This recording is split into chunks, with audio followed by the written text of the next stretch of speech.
Good evening, everyone. A very warm welcome to today's sessions on observability for AI agents with Lamatic AI. Thank you all for joining. I hope you are excited for these sessions.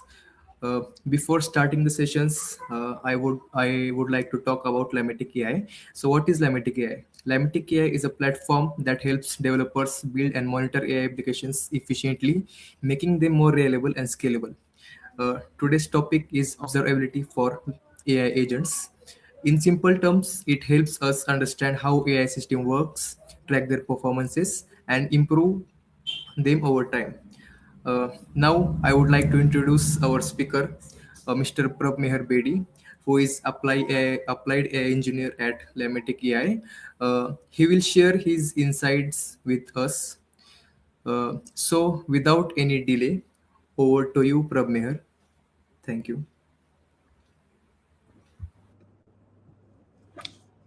Hi guys. Hi.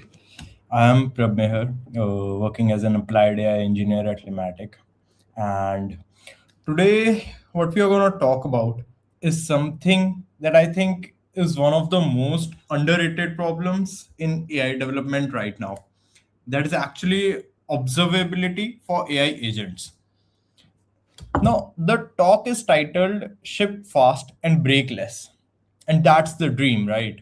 That we move fast, ship things, but we also don't get pinged at 2 a.m. because our agent is not working as expected. So that's what we are covering in today's topic.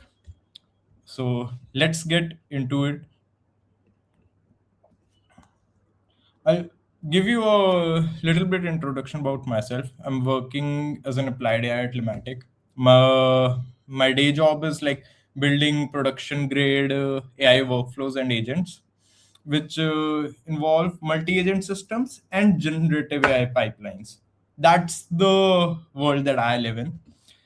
The one of the reason that I'm actually genuinely excited about this topic is because I've actually personally lived through this pain in which the agents are failing in ways that I can't actually explain. See, we see no error, there's no clue, it's just an output that is not what I expected.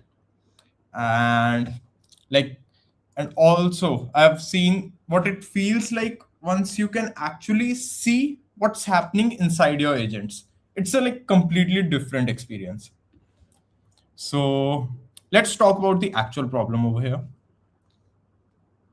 Now, so the here's one of the reality with the AI agents right now. I have collected a few metrics across the internet that like R&D Corporation, which is one of the most credible research bodies in the world, they found that over 80% of AI projects they actually never reach production. You know why? It's not because the idea was bad, but it's because something breaks and nobody can figure out why. The manager told the associate developer that okay, we have to get this agent shipped, and the developer made the agent work. It works fine on his particular test cases, but when put out in production, it fails miserably.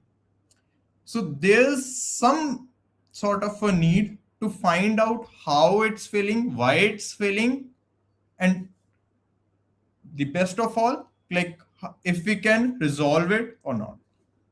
Not only R&D Corporation, but Gartner also predicted that over 40% of agentic AI projects will be cancelled by end of 2027.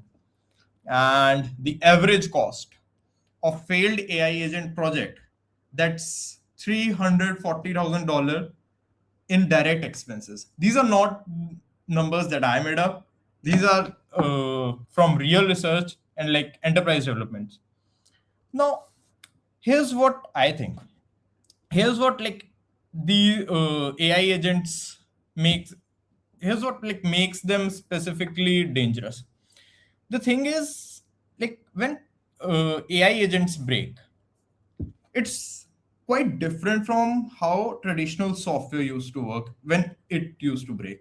When traditional software used to break, it's loud. You'll get an error.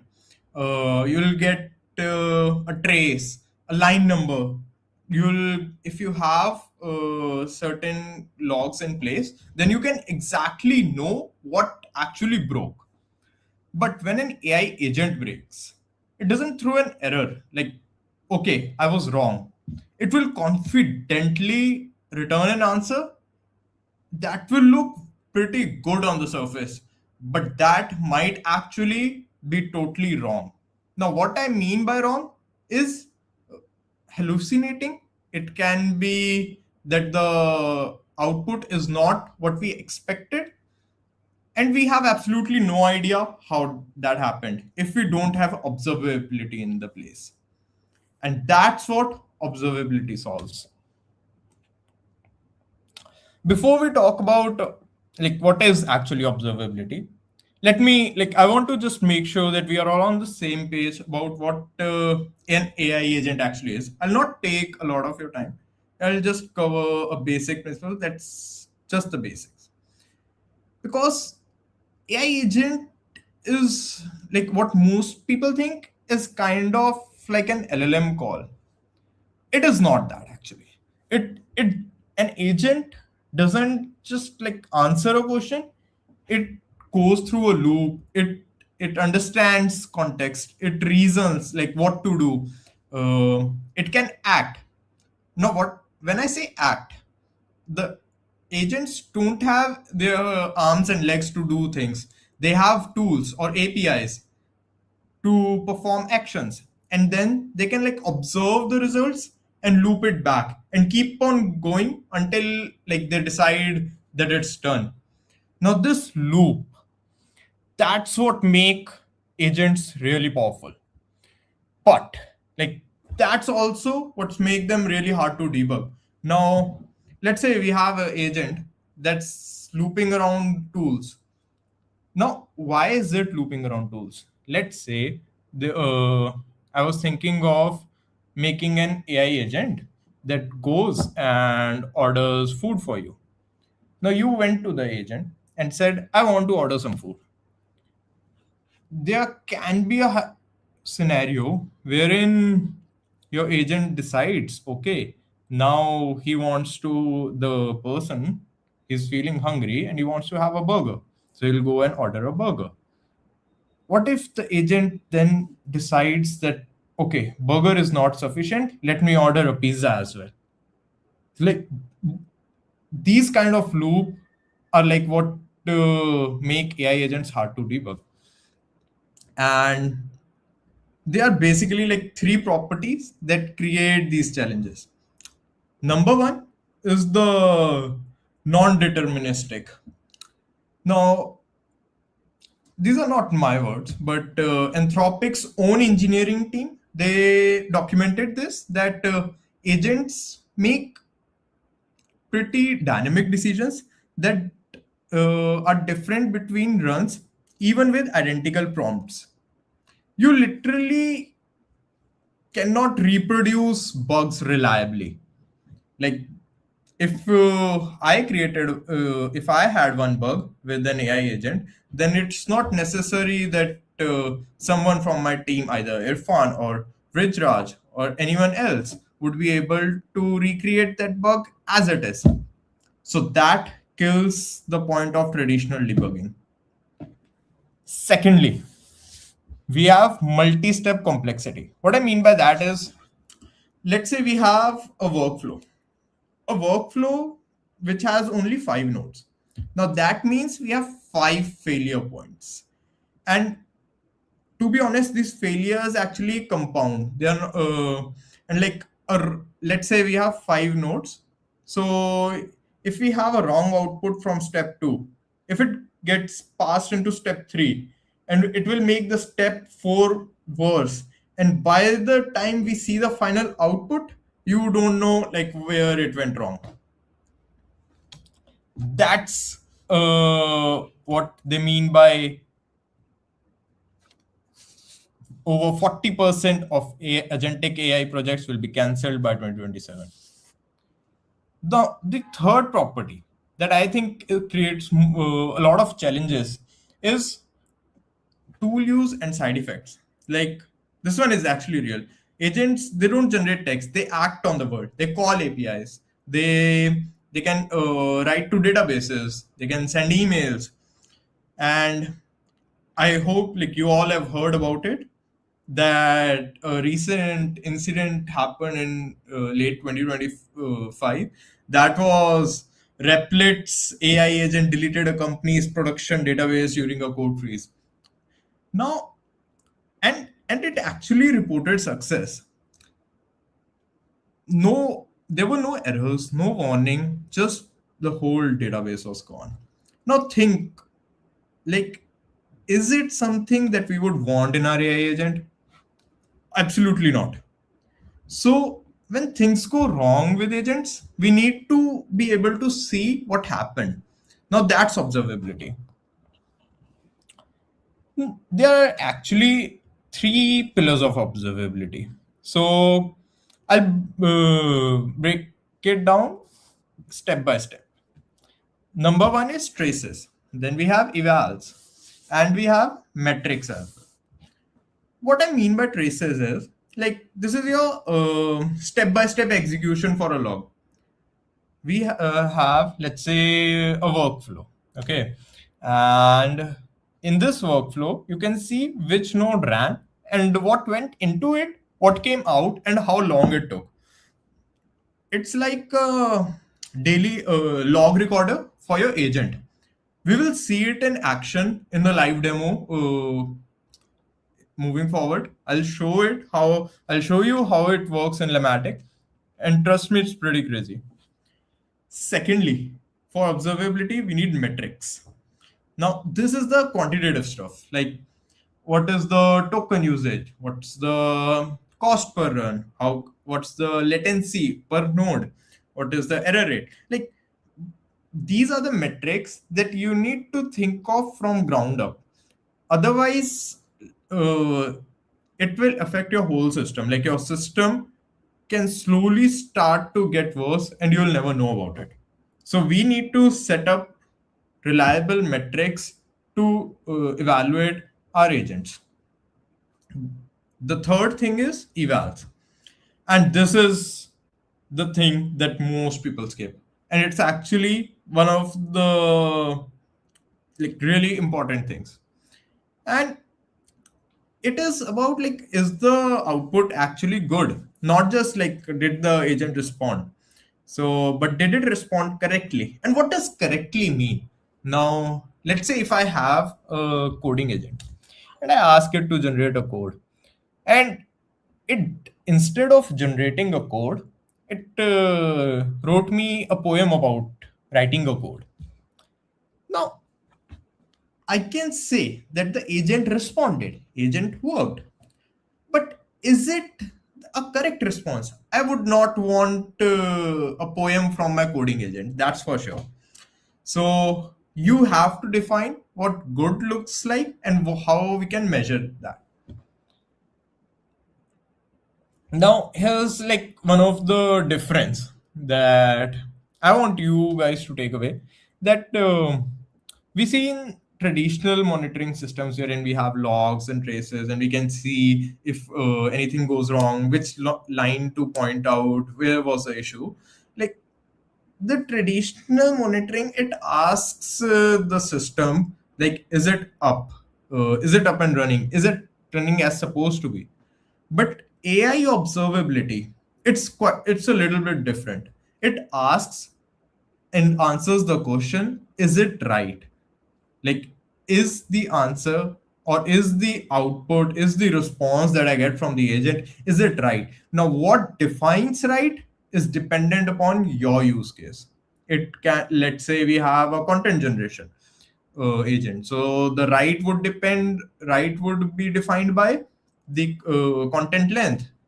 Is it SEO approachable, or is the content good enough? Now what is good enough is defined by you. But before going forward, I would like to talk about some ways that actually agents fail silently and we don't even get to see about it. And these are actually the six of the use cases that I have seen. And all of these are actually invisible without observability, which I would not have found out if I would not have been observing my agents. Number one is infinite loop. Like the agent keeps calling the same tool over and over again. That way, your cost will go up a lot and no error will even be thrown. Now, this is a really bad thing to happen. You do not want your cost to go bonkers.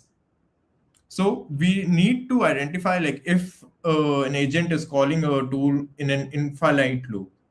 Number two, what I see mostly is wrong tool selected, that the LLM picks the wrong function. The output looks good, but actually it isn't. I'll give you an example for it. Now, let's say I have an agent.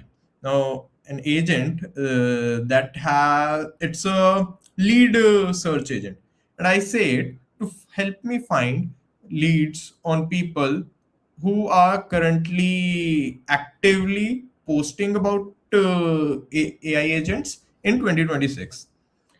No, it should use either LinkedIn API, Twitter API, or some other web search. Instead, it goes to some other platform, let's say Shopify. That's not what I want. So that's an example of a wrong tool selected. Then is bad tool arguments. That now, right? Firstly, we were talking about wrong tool selected. Now we have that solved. That is, the tool is correct, but we are passing it the wrong parameters. The API will return 200, but the result that came out of the API is garbage and it will pass down the nodes in a agentic workflow. And that, trust me, is not something that we would want from our production agents. Then we have a thing of hallucinated results, that uh, the LLM, it fabricates a tool instead of actually calling it. And this, trust me, this is actually pretty nasty. Then we have context overflow, that the agent forgets reasoning it did earlier in the workflow, and decisions, let's say, that are made in the step 5 or step 6, they don't account for what happened in step 2. So herein we really need to understand how we are passing on the context, as one of the most important things in agentic engineering is prompt engineering and context engineering. If we can't handle context reliably, then agents, trust me, will not work as you want them to be. The last thing that I see in which agents fail is prompt drift. Now, what I mean by prompt drift is, let's say I have a model that is, let's say I'm using a really old model, just giving you an example, and the model, it updates like silently how our prompt behaves, how the prompt should behave. Your workflow worked out last week, but today it did not. Nothing in your code changed. There can be a model drift, like a prompt drift. Now we need to account for this. Now every single one of them is invisible without traces, and like, but with traces you can catch them in minutes or maybe half an hour. That's max. And trust me, I have actually gotten calls at odd hours asking that the production agent is not how it is supposed to be. And with traces, I was able to resolve it within 15 to 20 minutes, and that otherwise would have taken hours or days eventually. Now let me just like try to walk you through the Lamatic studio, because like, trust me, like there has been enough theory and I want to show you guys how this actually looks like. So let me just jump into Lamatic and I'll walk you through a real workflow trace. And we will have like a real broken log and we'll try to debug it live. Okay. I hope you guys are all with me over here. Let me just share my screen again.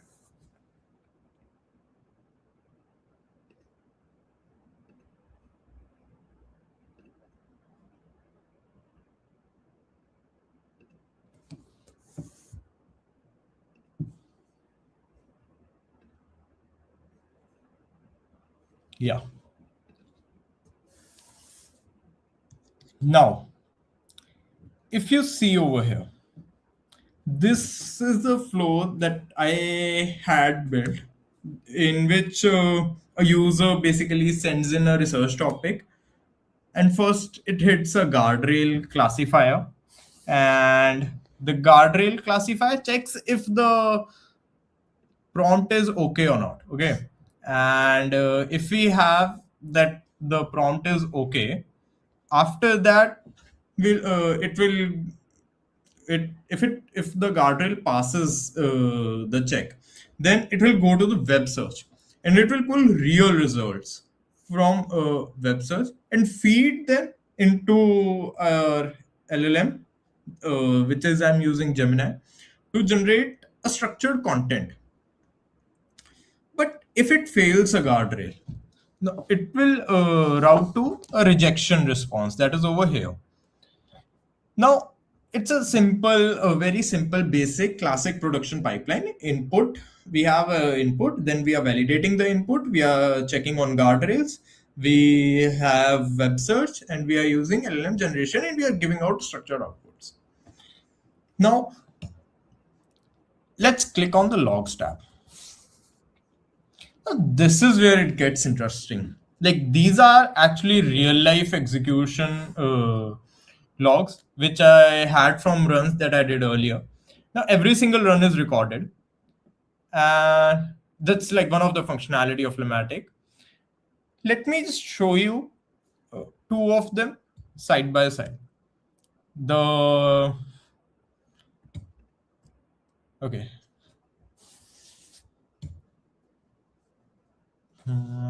Yeah, this is one of the logs for this is a in which I put in the input observability for AI agents. Our topic for today's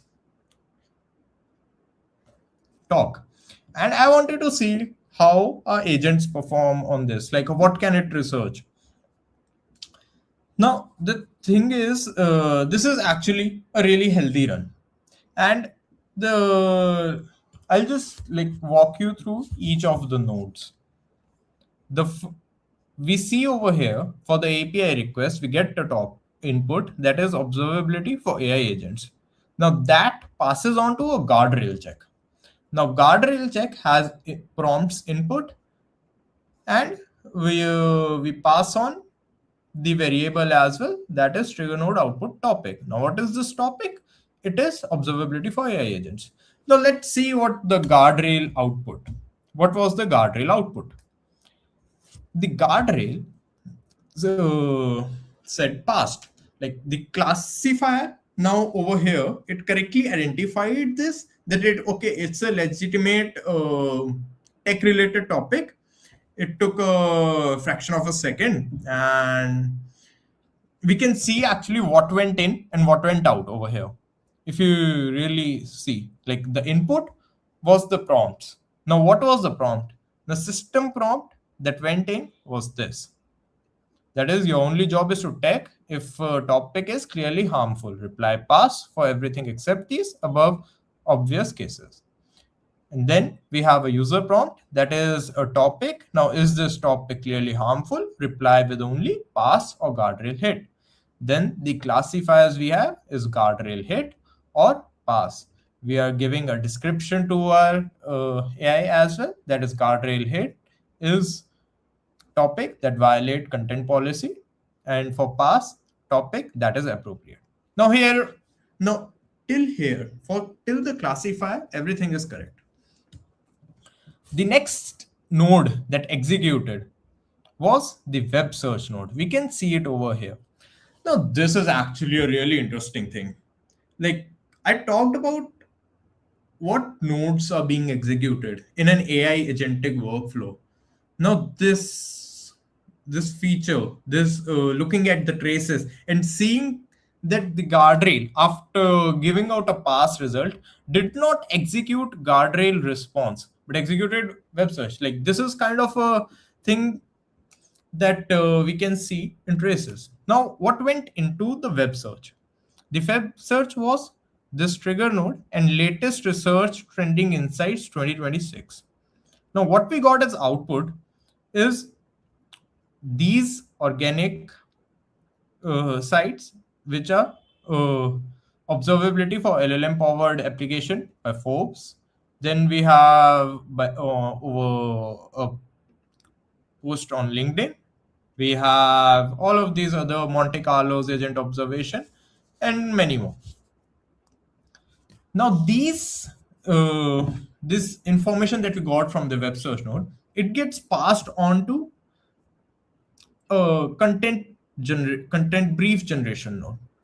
Now what happens over here? Now if we look at the input, it is a whole system prompt, and then we have a user prompt as well.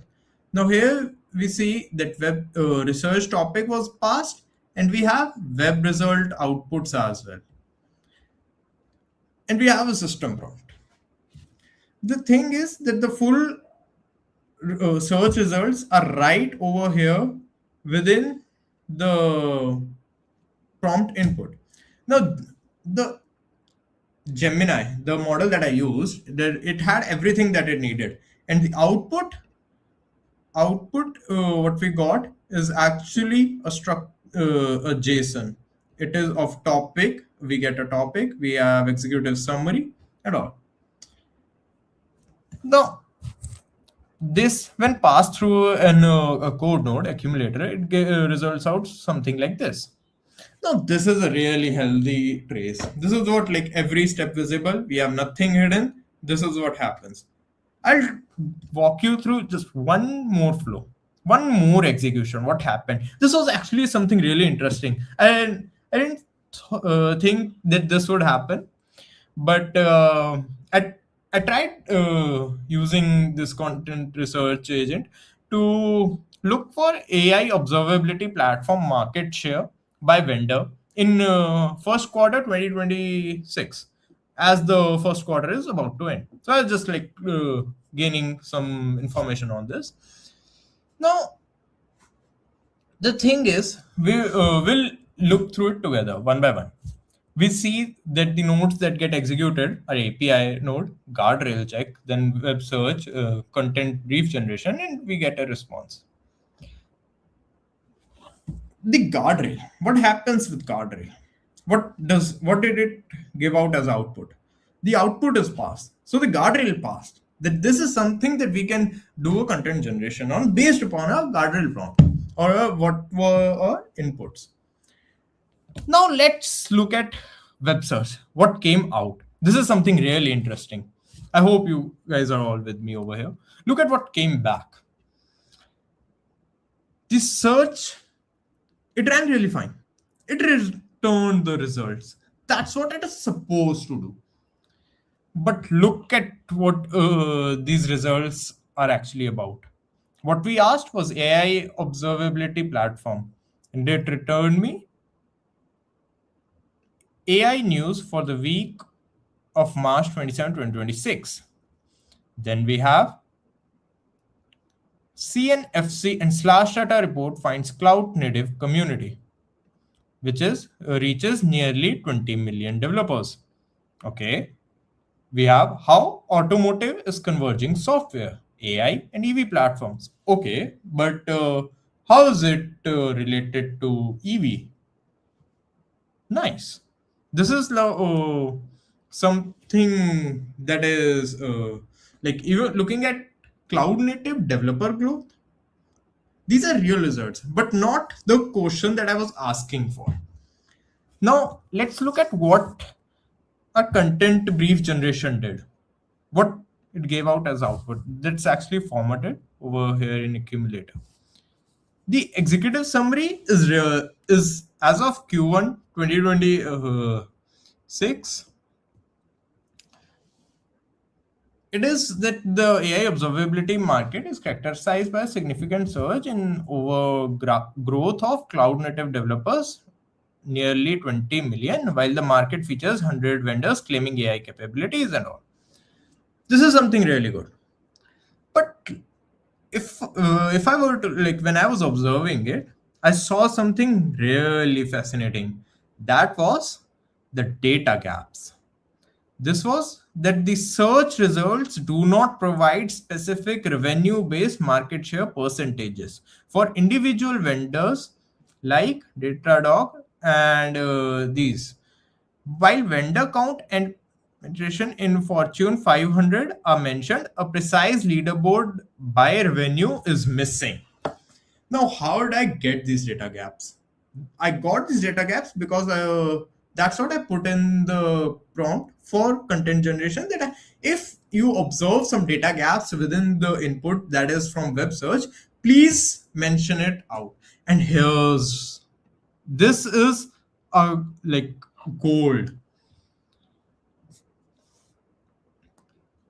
Now, without this trace, we see a professional output.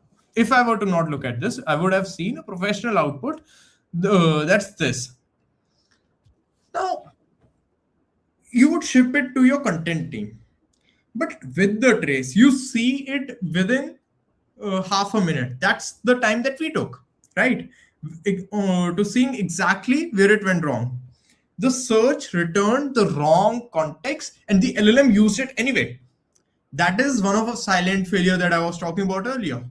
And that's what like observability exposes. We had like two runs on the same flow, one worked and one didn't.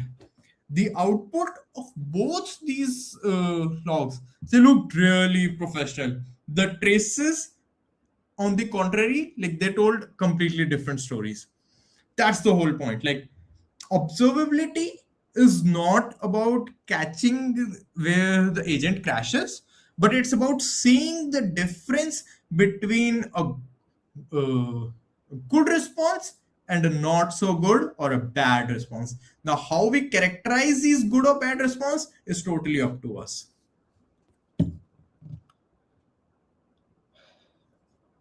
I hope you guys are all with me over here.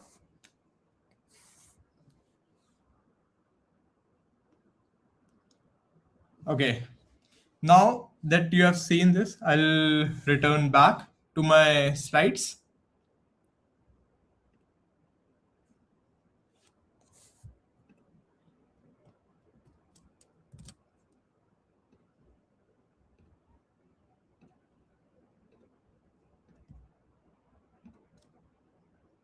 Now, like after seeing this live debugging session with me, here's what like you have actually seen it, and let me like kind of summarize it. Number one is visibility. You can see every step that your agent performs or your whole workflow performs, every prompt it used, every tool that there is. Nothing is a black box anymore. That's what we want. We want full level trace. We want full visibility. I want to know what my agent is doing, where it's going wrong, so I can fix it. And not only that, what we saw, the other thing that we saw was the root cause. When something goes wrong, you don't just know that it went wrong. You know exactly which step failed, and you exactly know where it went wrong. We can also see cost controls in the workflows as well. And the other thing, that is confidence. Like this is the really big one. You can actually deploy to production knowing that when something goes wrong, you'll catch it before your users do. That's what lets you ship fast. Like the goal is zero unknown failures, not actually zero failures, but zero unknown, zero mystery failures. Here's where the reliability loop comes in. Like, how do you know that you can actually build this process? This is what I call it. It's a reliability loop. You deploy your workflow, like every run gets a trace. You run evals on the output, you put score on them, and based on like what you learn from the traces and evals, you improve. You fix on the prompt, you let's say adjust the tool config, you can change the logic, you change the prompt details, and then you deploy again. Now this loop, this iterative loop, that we are improving our agent, this is what will separate a team that ships a reliable AI agent from a team that's like stuck debugging in the dark, because like they don't know how or where their AI agents are going wrong. The more we run on this iterative loop, is the faster we get the desired output. That's the ship fast part of the title of a talk. So we talked about ship fast and breakless. Now I'll talk about some rules that one should practice for production AI agents.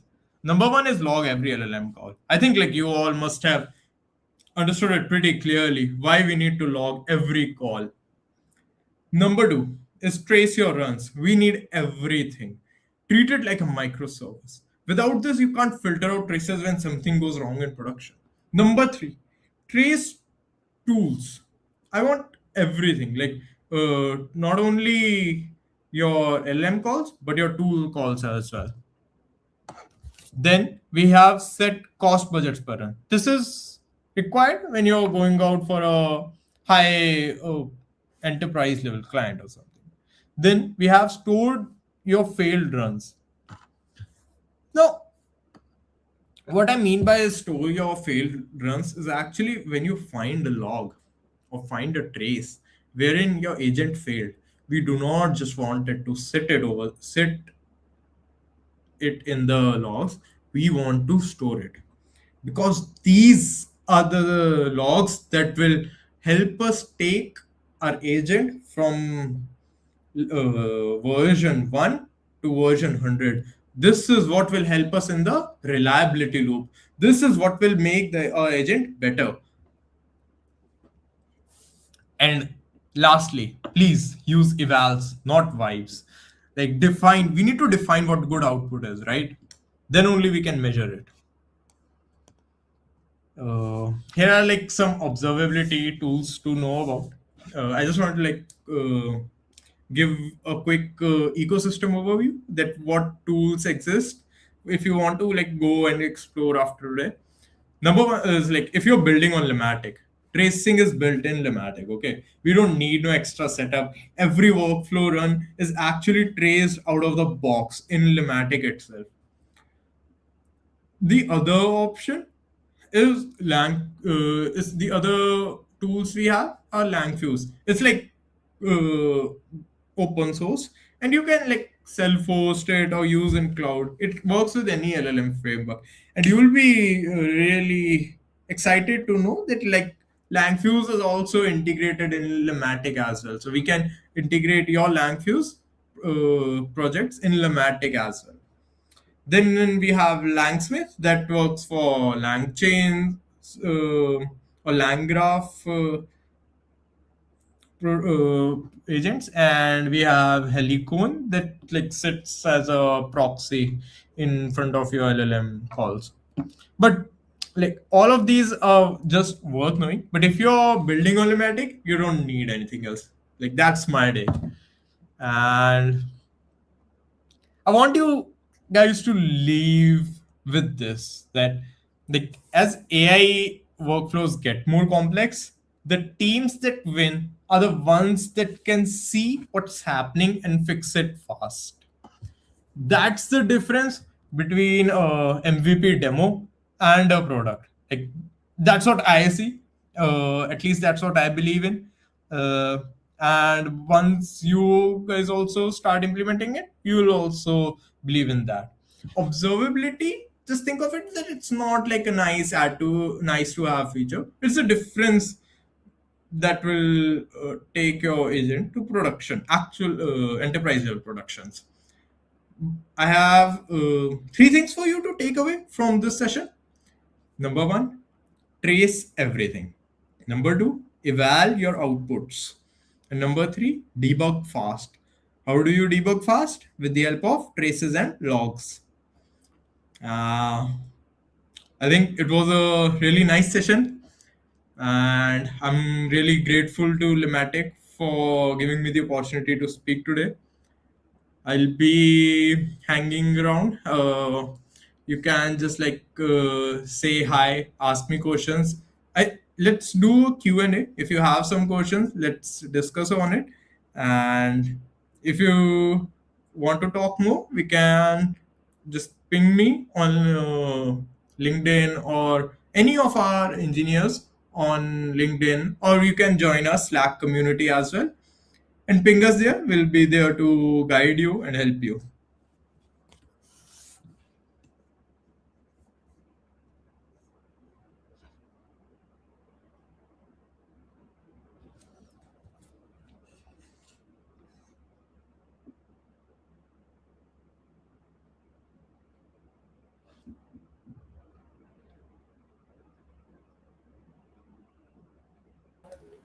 Uh, if anyone have any questions, feel free to ask or just comment.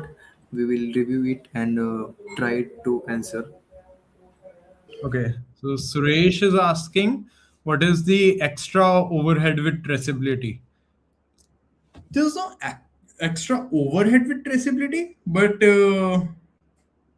it's about you getting to see what's going on behind the agent. It's not a black box anymore. You get to understand, you get to see what went inside each node. You get to see what goes out of a particular node, how that particular node or how that particular function, how that particular integration worked. So if you consider all that, the overhead is adding traceability. If you have that on Lamatic, it's already built inside it.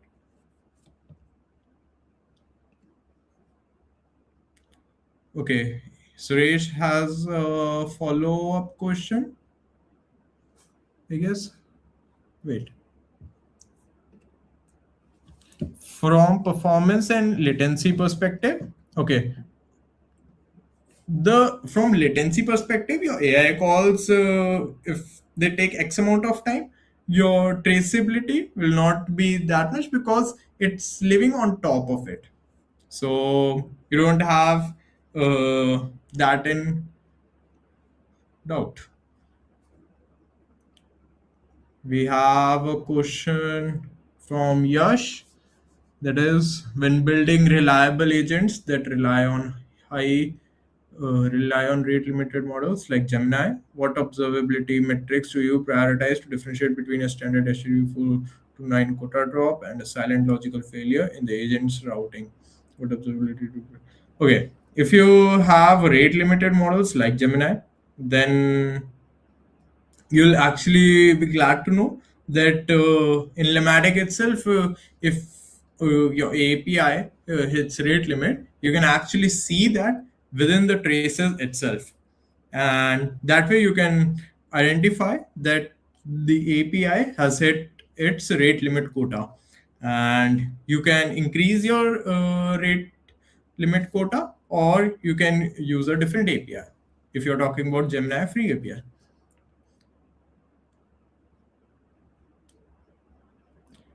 Okay, we have a question that is, how does Lamatic AI help in monitoring AI agents in real world applications?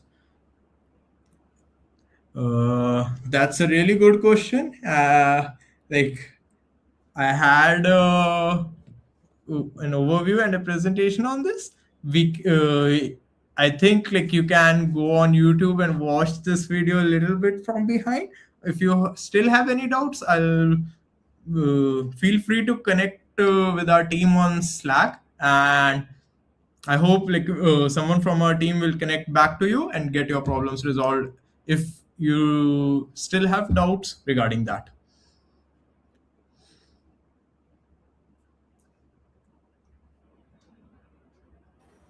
Okay, I think there is no other questions, and let's end this session. Okay. Yeah, guys, this was a really wonderful session. And if even if you get some doubts after this session is over, just yeah, feel free to connect with us. Okay. Uh, Uh, Thank you so much, Prabmeer, for the insightful sessions. And thank you, everyone, for joining us today and making this session engaging. We truly appreciate your time. Thank you. Thanks, Irfan. Yep.